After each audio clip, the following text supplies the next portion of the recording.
Big TV భక్తి సమాచారం WhatsApp ఛానల్లో జాయిన్ అవ్వండి. అన్ని విశేషాలు ఎప్పటికప్పుడు తెలుసుకోండి.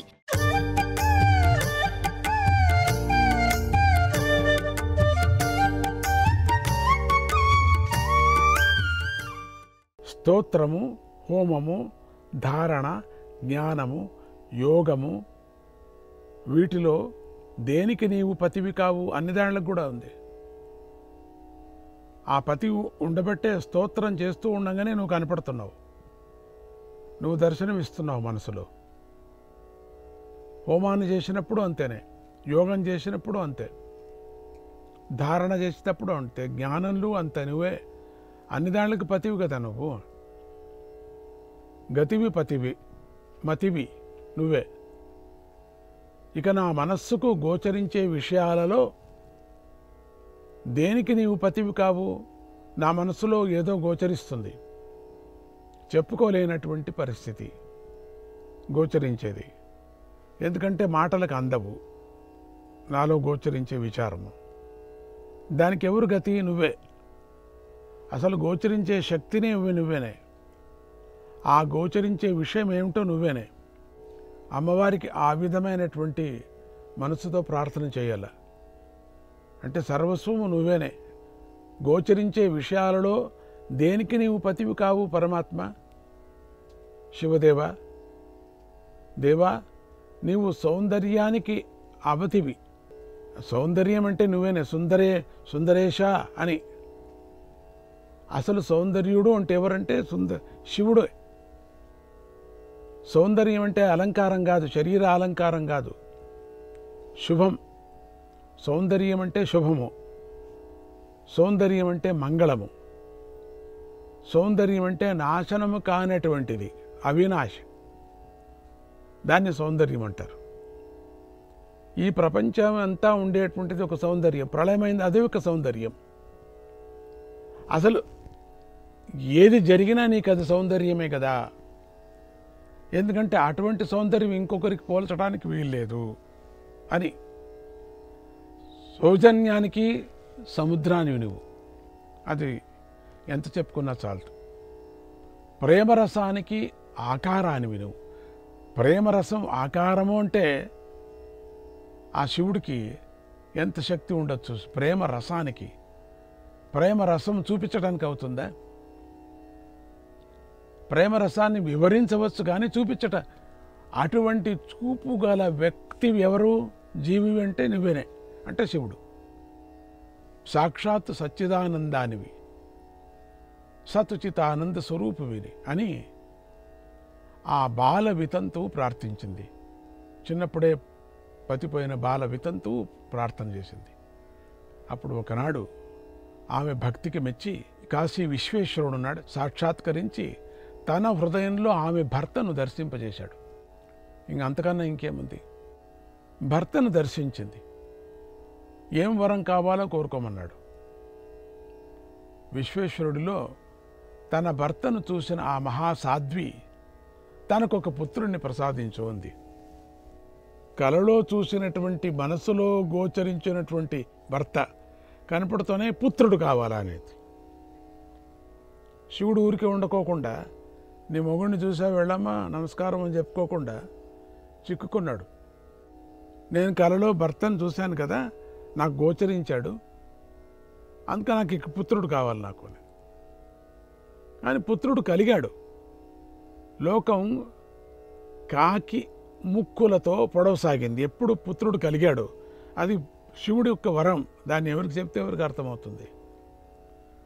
ఈ జనం ఊరికే ఉంటారా?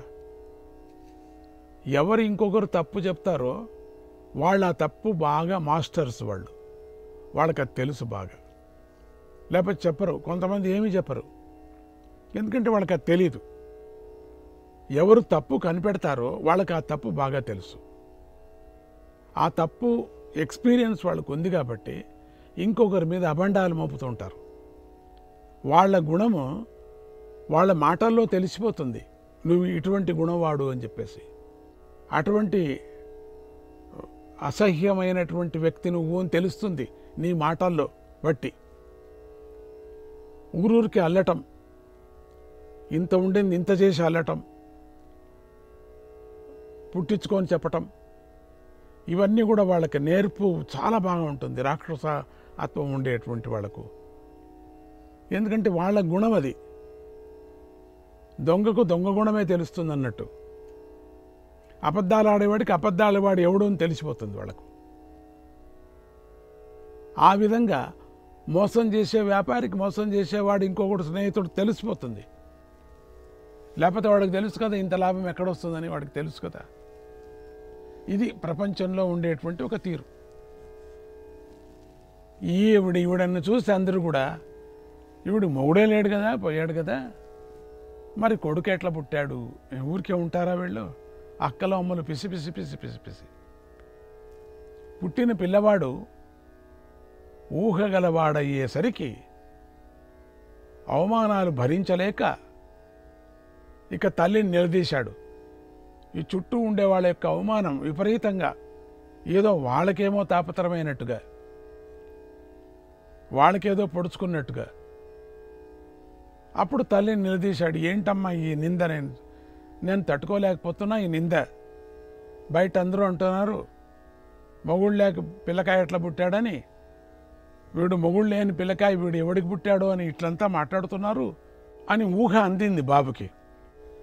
నిలదీశాడు. అప్పుడేం చెప్పింది ఆవిడ, విశ్వేశ్వరుడని తండ్రి అన్నది ఆ తల్లి. ఆ శివుడే నాయన నీకు తండ్రి. అప్పుడు ఆ కుర్రవాడు అన్నం ముట్టలేదు. నిజమైన ముగ్ధ భావన ఉండేటువంటి వాడు కదా, ఏమీ తెలియనటువంటి వాడు. చిన్నపిల్లల మనసు దేవుడు మనస్సు అంటారు. దేవుడు ఎక్కడ చూడొచ్చు అంటే చిన్నపిల్లల మనసులో చూడొచ్చు అంటారు. కొంచెం 3-4 ఏళ్ళు వచ్చిందో బుద్ధి పుడుతుంది. కొంచెం అప్పుడప్పుడే మాటలు వచ్చిన వాడికి ఏమీ తెలియదు. 3 ఏళ్ళైనా కూడా చాలామందికి తెలియదు. 3 అయిన తర్వాత 4 నుండి 5కి వచ్చిన తర్వాత కొంచెం కడుపులో మంట, నా బొమ్మ నాది అనేది వచ్చేస్తుంది. అక్కడ వీడికి అన్నం కూడా చేరలేదు. వీడికి ఏంటి శివుడని మీ నాన్న అనేసిందేని, నీరు ముట్టలేదు, శ్వాస కదల్చలేదు, విశ్వేశ్వరుణ్ణి హృదయంలోంచి కదలనీయలేదు. అట్లా నిలిచి అట్లా కూర్చొని పోయాడు. అట్లనే ఎట్లా ఉన్నాడు అదేవిధంగా, అదే తపస్సు. ధ్యానమే తపస్సు, భగవన్ నామమే తపస్సు, భజనే తపస్సు, 10 మందికి అన్నదానం చేయటమే తపస్సు. అంతే తపస్సు, అంతే. భాగవత పురాణాన్ని వినటమే తపస్సు. తపస్సు అంటే ఏదో అడవిలో వెళ్ళి కూర్చొని ముక్కంతా మూసుకొని రుద్రాక్షలంతా మెడకు వేసుకొని పక్కలో టిఫిన్ క్యారియర్ పెట్టుకొని తింటూ అది తపస్సు కాదు. అది మధ్య మధ్యలో కాఫీ తాగుతూ అదిగా తపస్సు. ఫ్యాన్ వేసుకొని తపస్సు, ఏసీ వేసుకొని తపస్సు. అది తపస్సు కాదు. బండలు రాళ్ళు గుండ్లు అవి కాదు. తపస్సు అంటే నిలిచిపోవటం, అంతే. మనస్సు అన్నీ మర్చిపోవటం. ఏదైనా ఒక ఉపాసన చేస్తుంటే ఆ ఉపాసన మీదే ఉండాలి, అంతే. ఓం నమో నారాయణాయ, ఓం, అంతే. దాని మీదే ఉండిపోవాలి. ఓం నమో నారాయణ అని కదులుతూ ఉంటుంది, మనసు అంతా ఎక్కడెక్కడో పోతూ ఉంటుంది. ఊరికి శ్రమ, అంతే. బుద్ధి చెడిపోతుంది. ఆ బాలకుని యొక్క తపస్సు చిరకాలం కొనసాగింది. ఒకనాడు విశ్వేశ్వరుడు ప్రత్యక్షమై కుర్రవాణ్ణి ఓదార్చి ఇలా బోధించాడు. విశ్వేశ్వరుడే కనపడ్డాడు. నాయనా, లోకంలో ధర్మ వ్యవస్థ ఒకటి ఉంది. అది నేను నిర్మించిందే. ఇదిగాక లోకోత్తర కార్యాల కోసం ఉత్తమ జీవులు జన్మిస్తూ ఉంటారు.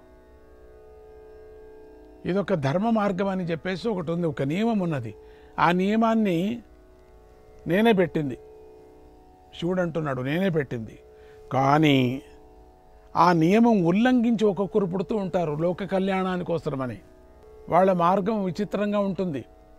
మామూలుగా జనంలాగా ఉండదు. ఒక విశేషంగా, ఒక విచిత్రంగా ఉంటుంది. అనుమానం వచ్చే మాదిరిగా ఉంటుంది మహాత్ముల యొక్క జీవితం. వాళ్ళు మాట్లాడేది, వాళ్ళు చేయదలుచుకున్న పనులు, ఇవన్నీ కూడా అనుమానం వస్తూ ఉంటుంది. కానీ లోకహితం దాంట్లో ఉంటుంది ఎప్పటికీ. దాన్ని యోచన చేసి చూస్తే లోపల నిజమైనటువంటి సత్యం దాగి ఉంటుంది. అది తెలుసుకోలేరు చాలామంది. వారు చేయవలసినటువంటి పనులు కూడా లోకాతీతంగా ఉంటాయి ఆ మహాత్ములు చేసేటువంటిది. వారి ముక్తి విధానం కూడా లోకాతీతమే, ఆ మహాత్ముల యొక్క తత్వము. నీ తల్లి నీవు కూడా ఆ కోవలోని వారు, మీరు లోకాతీతమైనటువంటి వాళ్ళు. మీరు ఈ మనుషుల లెక్కలో చేరలేదు. మీరు నీవు చేయవలసిన మహత్తర కృత్యం ఒకటి ఉంది, చాలా ఒక పెద్ద పని ఉంది నీవు. అందుకని నేను ఇట్లా పుట్టించాను.